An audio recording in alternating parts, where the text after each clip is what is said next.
I always thought I'd buried the past deep enough that it would never claw its way back to the surface. Turns out, I was wrong. You know those artistic skulls you see on certain websites? The ones cleaned up so well they look like they came straight out of some luxury boutique? Yeah, I sell those. The whole macabre aesthetic is big with certain crowds, tattoo artists, collectors, weird rich kids. They're always willing to pay a stupid amount of money for the real thing, a human skull, bleached and polished with maybe a gold tooth or some initials carved into it. I ship them out in discreet packaging like it's nothing more than a weird Etsy hobby. What they don't know, and what I'll never tell them, is where they come from. Back in the 90s, I worked cleanup for some very dangerous people. The kind of people who didn't ask twice if they wanted you gone. You don't say no to guys like that. My job was to make the mess disappear, chop it, burn it, bury it, whatever. And I was good at it. Too good. When they finally packed up and left town, they handed me a nice wad of cash and said, "Stay quiet." I stayed quiet, but money runs out faster than you think, and when it did, I found myself sitting on a gold mine, or rather, a bone mine. Turns out there's no shortage of people willing to buy the skulls and bones I'd stashed away over the years. It's not like the bodies needed them anymore, or so I thought. Last month, a guy messaged me on one of my business accounts. He wanted a skull. Not just any skull, but something special. He mentioned a love for historical artifacts, personal touches, that sort of thing. Normally, I don't care who buys what as long as the payment clears, but something about this guy made me hesitate. He seemed too into it, like he wasn't just a collector, but someone who wanted to own a piece of something darker. Still, money's money. I dug through my inventory and found a perfect match. A skull with a faint crack in the back, probably from a baseball bat or something. When I cleaned it up, I noticed something odd. A gold tooth near the molars. That would have been enough to bump up the price, but then I found something else. There was an old wedding band jammed into the bone where the skull connects to the spine. It must have slipped off the guy's hand as they dumped him. The initials DM were etched inside the band along with the date. October 17th, 1991. I stared at it for a long time, trying to remember. I'd handled so many bodies back then they'd all blurred together, but something about this one stuck with me. A guy screaming, thrashing, more trouble than he was worth. The ring must have been his, though I couldn't remember if I'd buried him in one of the pits out in the woods or torched him in the junkyard. Either way, he was long gone, or so I thought. The buyer wired me $15,000 more than I'd ever gotten for a single skull. I packaged it up along with the wedding band, he'd insisted on keeping personal artifacts, and shipped it out the same day. For a while, everything seemed normal. But then, 2 weeks ago, I saw his face. It was late, and I'd been doing my usual inventory check in the basement. That's when I noticed it. The old TV in the corner, the one I used as background noise while I worked, had stopped playing the news. Static hissed from the screen, but I could still make out shapes, flickering in and out. At first, I thought it was just my reflection in the glass, but then I realized it wasn't me. It was someone else. His face was half rotted with empty sockets where his eyes should have been, and yet somehow he was looking at me. I froze. My hands tightened around the skull I'd been cleaning, and for a second I thought I saw the jaw twitch. Just a trick of the light, I told myself, just my imagination. But when I blinked, the face in the TV was gone. I chalked it up to sleep deprivation and went back to work. But the next morning, I got a phone call. "Is this, Mr. Haynes?" a voice asked. It was shaky, nervous. I didn't recognize it. "Who's asking?" I said, already on edge. There was a pause and then, "I think we need to talk about your business." The line went dead before I could respond. That was yesterday. Today I found something on my doorstep, a plain cardboard box sealed with duct tape. No return address, no postage. When I opened it, my stomach dropped. Inside was a human skull, cracked, burned, and dirt-stained. But it wasn't just any skull. It was the one I'd sold 2 weeks ago, the one with the gold tooth and the initials carved inside the wedding band. And on the inside of the box, scrawled in black marker, were 4 words: "You missed one, Haynes." The box sat on my workbench like it was waiting for me to make the first move. The cracked skull grinned up at me, that gold tooth catching the dim light of the basement like a mocking reminder of my past. My hands were shaking as I grabbed the wedding band and turned it over in my palm. The initials DM stared back at me. This couldn't be real. It wasn't possible. I burned that body. I was sure of it. I spent the next few hours pacing the basement, trying to make sense of it. There was no way that skull could have come back.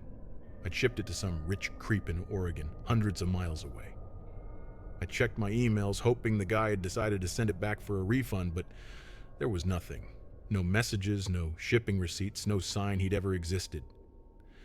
The box was a warning. I knew that much. Someone had found out. Maybe the cops, maybe someone from the old days who'd been digging into my past. Either way, it meant trouble. That's when I heard the knock. 3 slow, deliberate thuds. It wasn't from the front door upstairs, it came from the basement window behind me. I froze. My basement windows are tiny, barely big enough to fit a football through. Nobody could crawl through them, but someone could watch. I turned around, and for a split second I thought I saw something. A pale face pressed against the glass, eyes too wide and too empty. But when I blinked, it was gone. I grabbed the box with the skull and stuffed it into a closet. I didn't sleep that night. The next morning, I started getting paranoid. I spent hours driving around town, checking my usual spots, the post office, the scrapyard, even the diner where I used to meet some of my buyers. Every place felt off, like someone had been there just before me asking questions. By the time I got back home, I was so wound up, I nearly missed the message written on my garage door. Where are the rest? I don't know how long I stood there staring at those words. The paint looked fresh, still dripping down onto the driveway. My neighbors couldn't have missed it, but no one came outside. No one said a word. Whoever it was, they knew everything.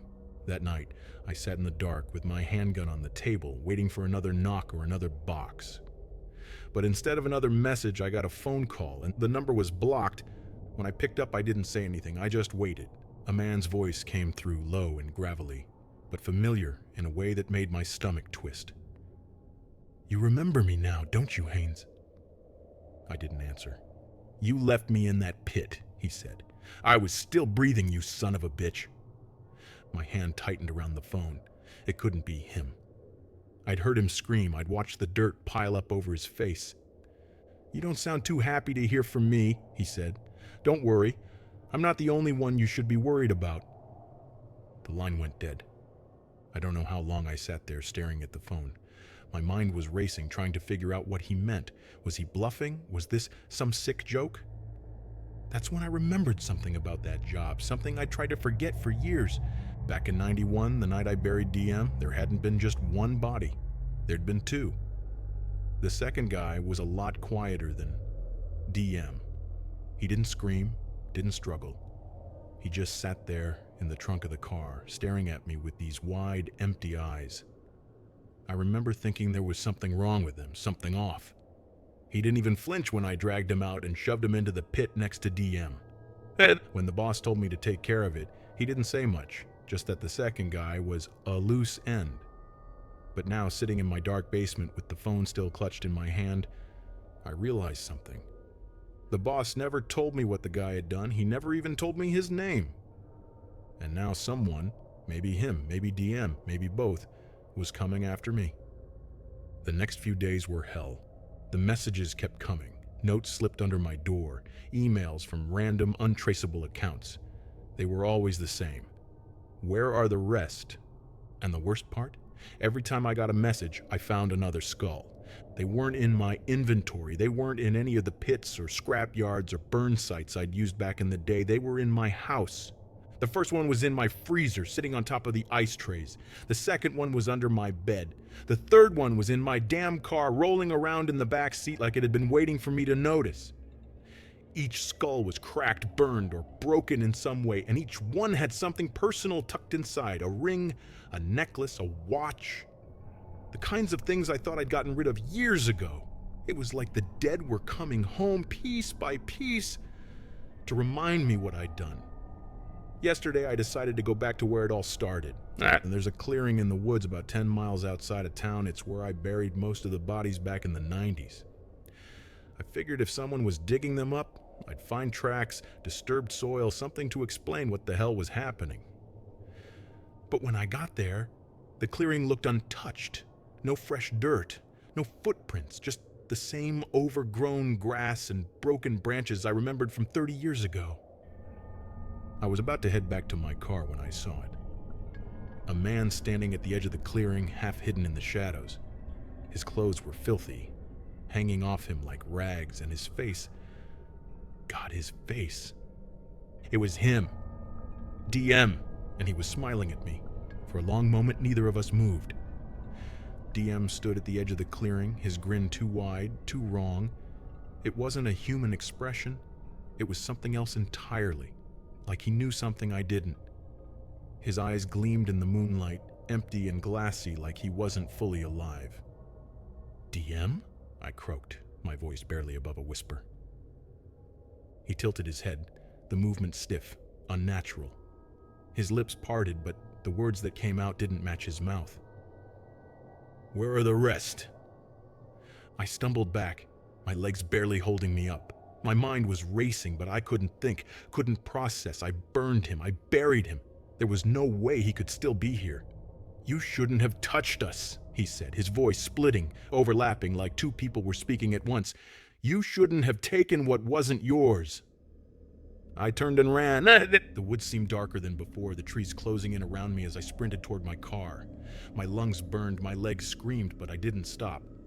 I couldn't stop. Every snap of a branch, every rustle of leaves made me whip my head around. Sure, I'd see him. No, them. Behind me. When I finally reached the car, I yanked the door open and threw myself inside. My hands fumbled with the keys, and for a terrifying moment I thought I'd lost them. But then the engine roared to life, and I peeled out of there, the tires kicking up dirt and gravel as I sped down the narrow road. The whole drive back, I couldn't stop checking the rearview mirror. I kept expecting to see him, his face, his grin, but the road stayed empty. By the time I got home, my nerves were shot. The house was quiet when I stepped inside, too quiet. I locked the door behind me, double-checked the windows, and grabbed my handgun from the table. My hands were shaking so badly I could barely keep my grip. All right, I muttered to myself. Think, Haynes, think. DM couldn't be alive. It wasn't possible. Maybe this was some kind of sick prank. Maybe someone was trying to scare me into slipping up. Maybe I was losing my mind. But as I sat there in the dark, my gun in my lap, I realized something that made my blood run cold. The skulls. The ones I'd found in my house. They weren't just appearing randomly. They were appearing in specific places, places tied to my daily routine. The freezer, where I kept my ice. Under my bed where I slept.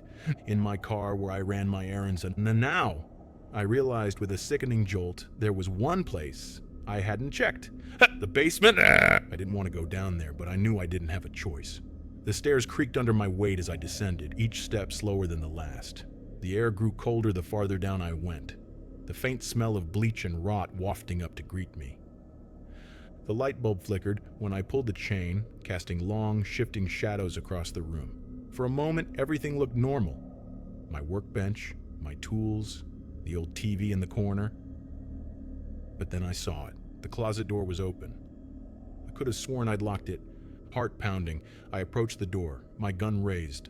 The box with the skull I'd hidden earlier was still inside, but it wasn't alone. There were more, at least 6 skulls, each one cracked or burned or covered in dirt, stacked neatly on top of each other. And at the very bottom of the pile was a note, written on a scrap of yellowed paper. It read, "We're all coming back."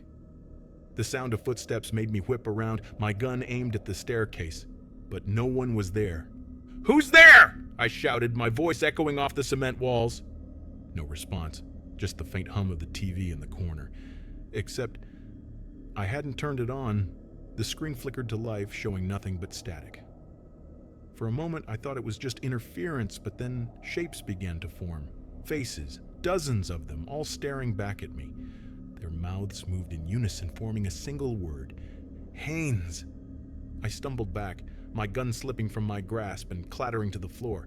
The static grew louder, deafening, as the faces pressed against the glass like they were trying to crawl through. And then the lights went out.